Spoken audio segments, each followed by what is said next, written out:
বান্দা যখন সেজদা করে তো আল্লাহ তাআলা তার পিঠে মাথায় এভাবে হাত বুলায় দেয়, আদর করে। আল্লাহ আদর করে, আল্লাহর কুদরতি পায়ে সেজদা দেয়, মালিক তখন আদর করে দেয়, পিঠে মাথায় হাত বুলায় দেয়। আল্লাহ ডেকে বলে, আনিস আমারে সেজদা করছো না, এর ফারা আসা, উঠো, মাথা উঠো, উঠো, বসো বসো।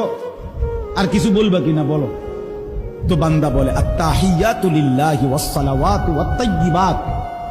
আল্লাহ বলে, আচ্ছা আমার প্রশংসা করলা, খুশি হলাম, আর কিছু? আল্লাহুম্মা সাল্লি আলা মুহাম্মদ ওয়া আলা আলি মুহাম্মদ। ও মাশাআল্লাহ, আমার বন্ধুর প্রশংসা করলা, দুরূদ পড়লা, আমি এত খুশি হলাম, এখন কিছু আর বলবা? তো বান্দা বলে, আল্লাহ সেজদা দিয়ে আপনার কাছে আসলাম, আপনার প্রশংসা করলাম, আপনার বন্ধুর দুরূদ পড়লাম, একটা উদ্দেশ্য আছে, মাকসাদ আছে। কি মাকসাদ, কি উদ্দেশ্য? আল্লাহুম্মা